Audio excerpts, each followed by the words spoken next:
Hey, everybody. Well, welcome back to the deep dive. Glad to be back. I was thinking about packing for a trip, and Yeah. I always overpack and then think, what's the worst that could happen? Right. And then I realize I probably should have packed more. Hmm. But today we're talking about a trip where the worst case scenario is almost unimaginable. Definitely. The Donner Party. That infamous story of pioneers snowed in back in 1846. Yeah. Now I know what you're thinking. Yeah. Not another cannibalism story. Yeah. It's a tough one. Yeah. But I promise you, this is so much more than just the sensational headlines. Oh, absolutely. We're really going to dig into this. Yeah. You guys sent us some great sources for this deep dive. Yeah.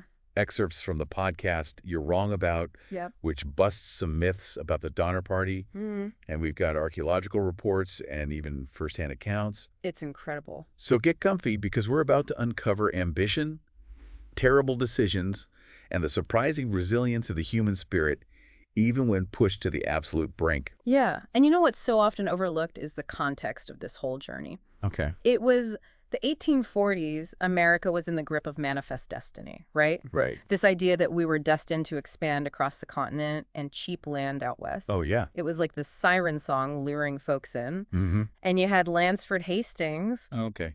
savvy, but maybe not so scrupulous land speculator, No. kind of the Pied Piper. Okay, so Hastings is like the original influencer, Exactly. but with like way higher stakes than a bad restaurant recommendation. Oh, way higher. Yeah. He publishes this guidebook, Right. touting the Hastings cutoff, claiming it'll shave hundreds of miles off the trip to California, except he'd only traveled it on horseback, never with wagons, Oh.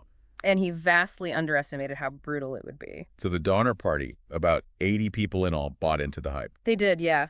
Led by James Reed, a wealthy, headstrong businessman, Oh, boy. and Jacob Donner, who was well-liked and ended up being elected the leader. Okay. Now, this wasn't one big happy family by any means. It's a Sure. diverse group. A real snapshot of America at the time, each with their own dreams. I'm picturing like this wagon train, rumbling across the plains. Yeah. Just like a microcosm of society. Absolutely. All these different people with different backgrounds. Mhm. And speaking of fascinating characters, we got to talk about Tamsin Donner Jacobs' wife. Oh, Tamsin. She was an abolitionist, a teacher, a plot enthusiast. An amazing woman. What a woman. Her diaries and letters are invaluable. Really? Offer this glimpse into the human side of the tragedy. I love that. Her observations about the beauty of the landscape, the joys and struggles of daily life on the trail, it wasn't just about doom and gloom. Right? At least not at first. Not at first. It's incredible how those personal details make history come alive. Mm-hmm. Speaking of surprising connections, Yes. did you know that Abraham Lincoln almost joined this expedition? It's true. James Reed was a close friend of Lincoln's, and Lincoln considered going, but ultimately decided against it. Oh my gosh. Imagine if he had gone. American history might have taken a very different turn. Talk about a sliding doors moment. I know, right? Wow. But let's get back to the Donner Party. Go ahead. They set out, full of optimism, hope for a better future. Yeah, when did things start to go south? Well, at Fort Laramie, they met James Kleiman, a seasoned mountain man who had seen it all. Okay. He basically begged them not to take the Hastings cutoff, Real. describing it as a wagon-breaking death trap. So they had expert advice, urging caution. They did. But like so many of us, the lure of a shortcut I know. proved too strong. Yeah, and remember, they left Independence, Missouri later than recommended, Oh. so they were already pushing their luck with the approaching winter. Oh, no. They even took time for a 4th of July celebration, Really? a week behind schedule, Wow. almost like they were tempting fate. I love that detail that most people don't know. Yeah. That 4th of July celebration that really underscores their misplaced optimism.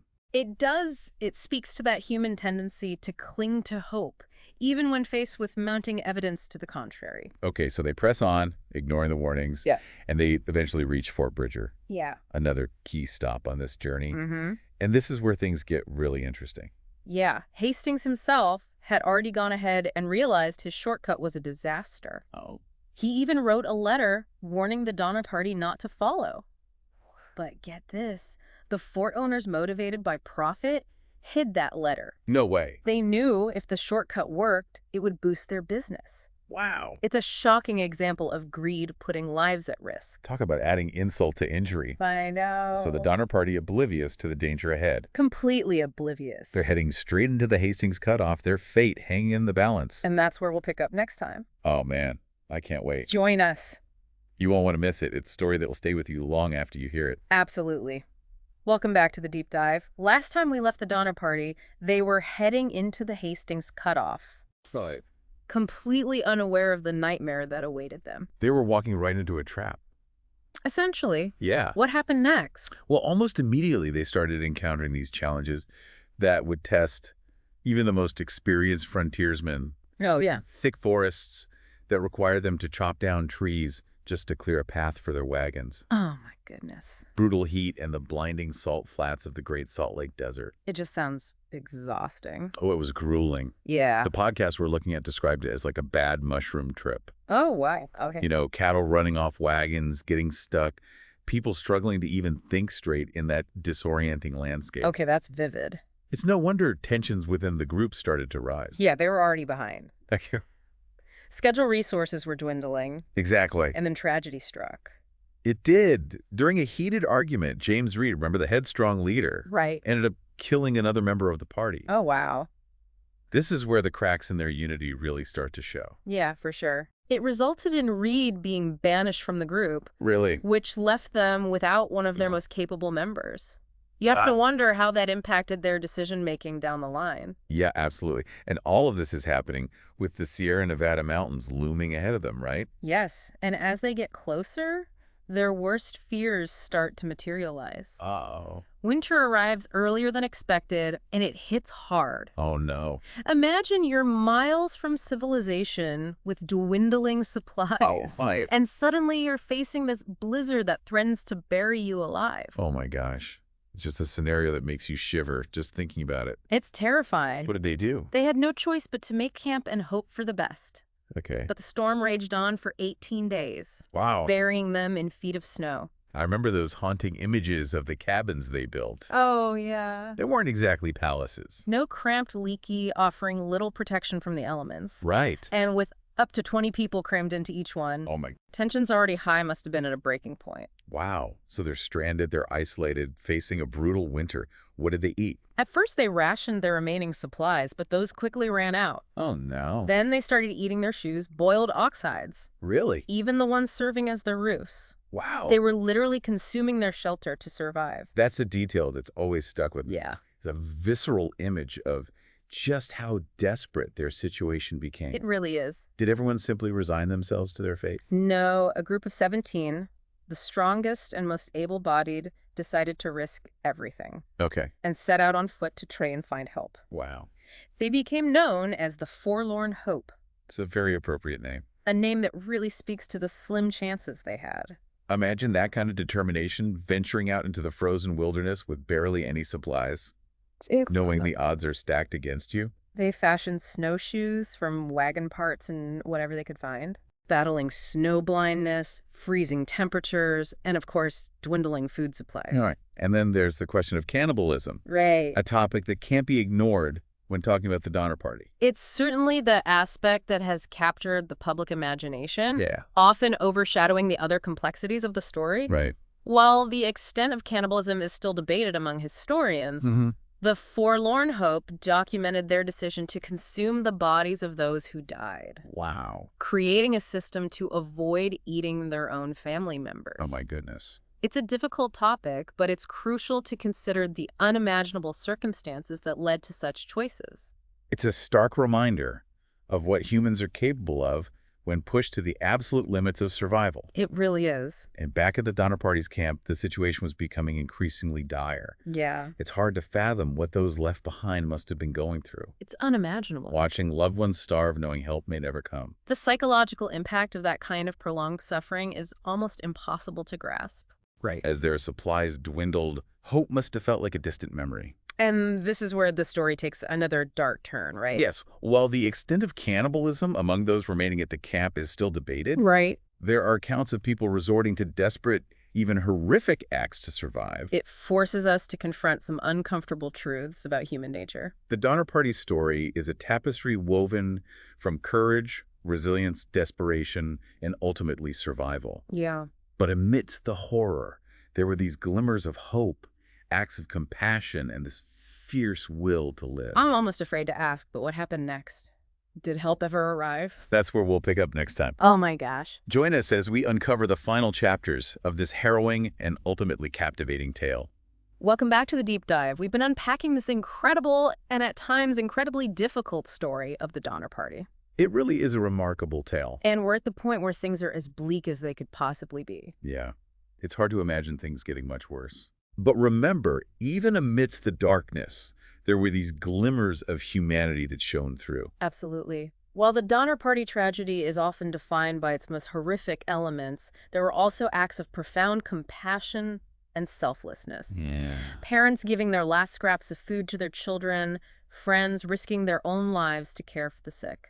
It's amazing. It's a reminder that even in the face of unimaginable suffering, the human spirit can prevail. And thankfully, help did eventually arrive. It did. Who were these rescuers and how do they even know where to find the Donner Party?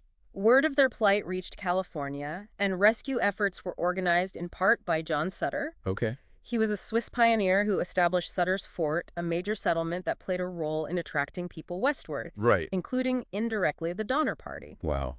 Talk about a twist of fate. Yeah. Sutter's actions both helped create the conditions for their journey and led to their eventual rescue. It's a reminder that history is rarely black and white. It really isn't. Now imagine trekking through the snow-covered Sierra Nevada mountains, knowing you're heading towards a scene of unimaginable suffering. I can't even imagine. That was the reality faced by the rescuers, ordinary people who risked their own lives to save strangers. That's true heroism. It is? What was it like when they finally reached the Donner Party camps?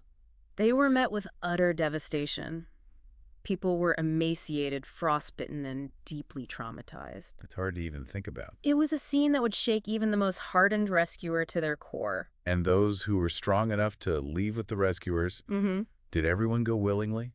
Not all. Oh. One of the most poignant stories is that of Tamsin Donner. Right. She chose to stay behind with her injured husband, George, sending her children ahead with the rescue party. Oh, wow. It's hard to imagine making a decision like that, knowing you might never see your children again. I can't even fathom it. It speaks to the depth of love and loyalty she had for her husband. It's incredible. It's a question that this whole story raises.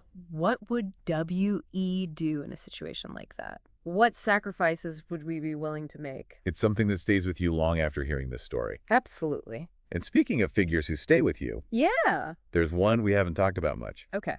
Louis Keseberg.